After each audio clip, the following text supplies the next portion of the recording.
कृपया हमारे YouTube channel को लाइक व सब्सक्राइब करें। बेल आइकॉन दबाएं। ताज़ा खबरों के लिए हमसे जुड़े रहें। नमस्कार दर्शकों, आप देख रहे हैं BA न्यूज़ और इस समय हम मौजूद हैं मथुरा के गांव सिरोहा में, जहां प्रत्याशी अपना दमखम दिखा रहे हैं और भरसक प्रयास कर रहे हैं अपनी जीत का। इसी सिलसिले में आज हम मिलने जा रहे हैं गांव के एक फौजी से, जो कि सेना के बाद यहां अपनी सेवा देना चाहता है और अपने भाग्य को आजमा रहा है। क्या कुछ वादों को लेकर के वो जाते हैं जनता के बीच में, आइए उनसे सीधी बात करते हैं। क्या कुछ उनका जनता के लिए मैनिफेस्टो है, क्या कुछ वो लाभ जनता को दिलाना चाहते हैं और क्या कुछ कहेंगे जनता के लिए। जी, आपका नाम? मेरा नाम है दिनेश कुमार फौजी, ग्राम पंचायत शिवरा और समस्त सरदारी को मेरा नमस्कार। मैं यहाँ पे ग्राम पंचायत के चुनाव का उम्मीदवार हूँ। मैं सबसे पहले यहाँ पर ग्राम पंचायत के चुनाव के लिए इसलिए आया, जहाँ इतनी बड़ी ग्राम पंचायत के अंदर जो सुविधाएं होनी चाहिए थी वो सुविधाएं यहाँ पर नहीं दी गई हैं।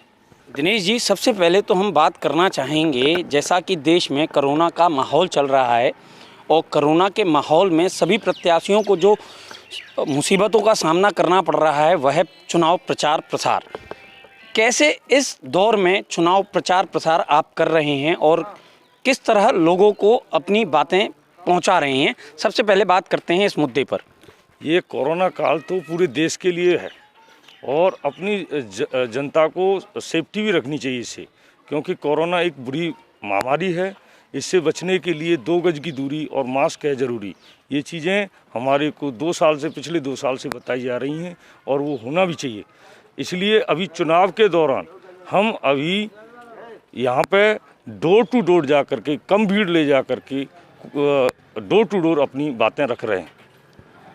सबसे पहले हम जानना चाहेंगे, जैसे कि आपने इंडियन आर्मी में अपनी सेवाएं दी, आप गांव के लिए किस प्रकार की सेवाएं देना चाहते हैं और किन चीज़ों को लेकर के यहां चुनाव लड़ रहे हैं? मैं देश सेवा 24 साल देश सेवा करके आया। 24 साल देश सेवा के बाद यहाँ पे देखा जो सुविधाएं यहाँ पे होनी चाहिए थी वो नहीं है। जिन सुविधाओं में, जैसे कि जन सुविधा केंद्र, ये शौचालय घर घर नहीं है अभी, जबकि घर घर प्रधानमंत्री योजना से घर घर शौचालय होना चाहिए, वो नहीं है।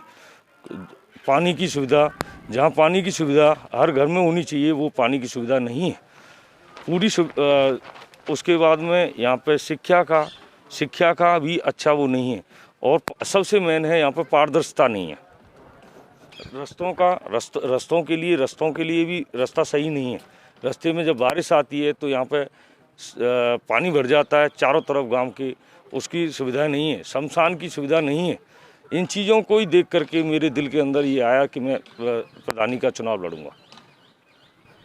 मूलभूत सुविधाओं की आप बात कर रहे हैं तो हम बात कर लेते हैं शिक्षा पे और यहाँ की स्वास्थ्य सेवाओं को लेकर के। क्या कुछ कहना है, क्या कुछ व्यवस्थाएं अभी तक हो पाई हैं गांव के लिए और क्या कुछ आप करना चाहेंगे इनको लेकर? स्वास्थ्य के लिए यहाँ पे सरकारी गवर्नमेंट का हॉस्पिटल होना चाहिए था। इतनी बड़ी ग्राम पंचायत के देखते हुए यहाँ पे हॉस्पिटल की सुविधा नहीं है। मूलभूत सुविधा में बैंक की सुविधा नहीं है। शिक्षा के लिए, शिक्षा में बच्चों को इतना बड़ा शिक्षा का वो नहीं, गरीब लोग अपना बच्चे को नहीं पढ़ा पाते। पैसे वाले लोग तो अपना सिटी नज़दीक है, सिटी में भेज देते हैं, लेकिन गरीब लोगों के लिए शिक्षा का अच्छा स्तर नहीं है। जैसा कि दर्शकों, अभी हमने बात की दिनेश कुमार फौजी जी से, वह अपनी इंडियन आर्मी में सेवाएं दे करके आए हैं। वही सेवाएं वह यहाँ की क्षेत्र की जनता को देना चाहते हैं। हमने बात की मूलभूत सुविधाओं की, तो फौजी जी द्वारा कहा गया कि अगर मैं जीत करके आता हूं तो मेरे द्वारा जनता के लिए मूलभूत सुविधाओं को सुदृढ़ कराया जाएगा। अभी आज के लिए बस इतना ही। आप देखते रहिए BA न्यूज़।